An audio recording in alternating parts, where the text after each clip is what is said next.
এটা তো দেখছি ইংরেজিতে লেখা। বাবা রে বাবা। আসসালামু আলাইকুম হুজুর। এই আগে কে দিয়েছো? আমি তোমাকে ধমক দিব না, আমি তোমাকে একদমই ধমক দিব না। কে আছো বলবা নাকি ভয় পাচ্ছ?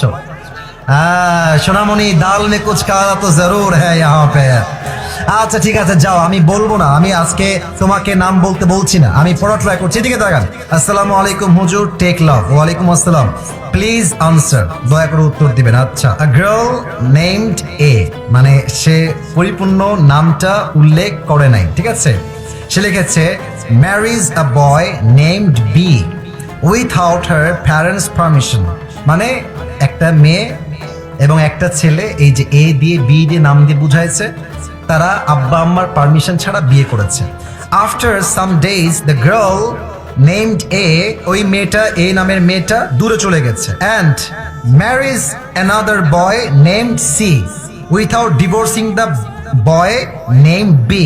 What should they do now? That's a very important question. সে প্রশ্ন করেছে কি, আমি বোঝাচ্ছি আপনাদেরকে। আমি আবারও পরে জাস্ট ট্রান্সলেশন করছি বোঝাবার স্বার্থে। A girl named A marriage a boy named B, একজন এ নামের ছেলে বি নামের মেয়েকে বিয়ে করেছে পারমিশন ছাড়া, উইথআউট হার প্যারেন্টস পারমিশন, কোনো অনুমতি ছাড়াই বিয়ে করেছে। After some days the girl named A marriage another boy, অর্থাৎ যেই মেয়েকে সেই প্রথম যুবক বিয়ে করেছিল, ওই মেয়েটা আরেক যুবককে বিয়ে করে ফেলেছে। এখন সে লিখেছে, এখন সে বলতেছে without divorcing the boy name B, অর্থাৎ আগে যে যুবকের সঙ্গে বিয়ে হয়েছিল তাকে ডিভোর্স দেওয়া ছাড়াই এই মেয়েটা আরেক জায়গায় বিয়ে করেছে। What should they do now? এখন তার প্রশ্ন হচ্ছে হুজুর তারা কি করবে? প্রথম কথাই আমি বলতে চাই, মেয়েটার বিয়েটা হয় নাই। এর কারণ কি?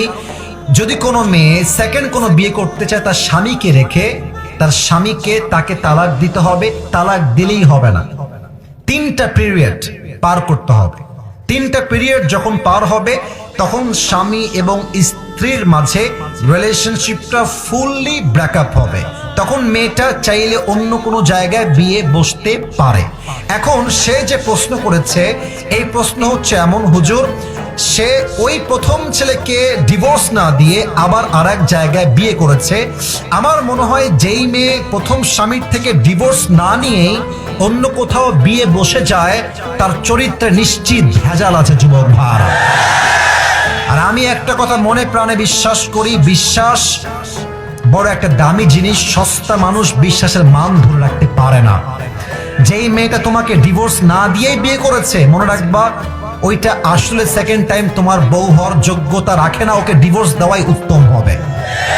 তবে মেয়েটা যদি এখন সত্যি বিয়ে করে সংসার করে, আমি আপনাকে কোরআন দিয়ে বলছি, হাদিস থেকে বলছি, কোরআনের চোখ দিয়ে বলছি, হাদিসের চোখ দিয়ে বলছি, মাসআলার চোখ দিয়ে বলছি, মেয়েটা এখন স্বামীর সঙ্গে থাকলেও জেনা হবে, শুইলেও জেনা হবে, ডানে বামে যাবে, একসঙ্গে থাকবে, দ্বিতীয় স্বামীর সঙ্গে প্রত্যেকটা কাজ জেনার শামিল হবে। কারণ তার প্রথম বিয়ের থেকে সে এখনো মুক্তি পেতে পারে নাই। কথা ঠিক আছে কিনা বলে?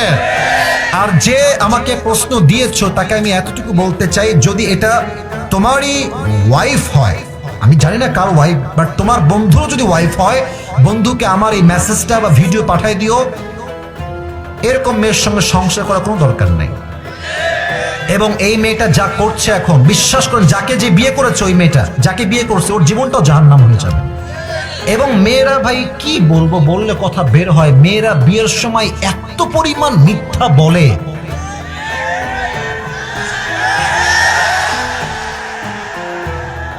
চার ঘাটে পানি খেয়ে আসছে বলে আমি তো জীবনে কারোর দিকে চোখ তুলেও তাকাইনি, আমার কেউ দেখা।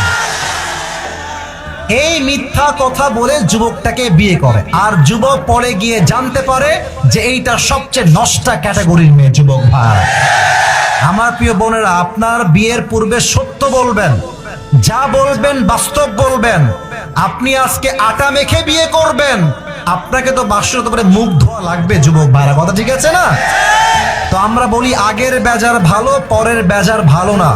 যা আছে বলে দেন, বাস্তবতাকে হাইলাইট করেন। যে ভালোবাসবে সে সবকিছু মেনে আপনাকে ভালোবাসতে চাইবে, ঠিক কিনা? আল্লাহ যেই মেয়েটা এত বড় বেঈমানি বাটপারি করেছে, আল্লাহকে হিদায়াত দান করুক। পরে সবাই আমিন। আর আমার মনে হয় যে এর পেছনে বাপ মায়ের হাত আছে, মেয়ের বাপ মায়ের হাত। মেয়ের বাপ মা বলে, এই তুই চলে আয়, তোর যা লাগবে আমরা তোকে দেব। বাট মাথা রাখবেন, মেয়ের একবার ডিভোর্স হয়ে গেলে মেয়ের গায়ে কলঙ্কের দাগ লেগে যায় যুবক ভাইরা। নেক্সট টাইম সহজে বিয়ে হতে চায় না। তো যেই মেয়েটাই কাজ করেছে ওকেও আল্লাহ হেদায়েত দান করুক, আর যেই যুবককে ওই যে প্রথম পুরুষ যাকে সে বিয়ে করেছিল, আল্লাহ তাকেও সহি সমাজ দান করুক, সবর দান করুক। আমরা সকলেই পড়ছি আমিন।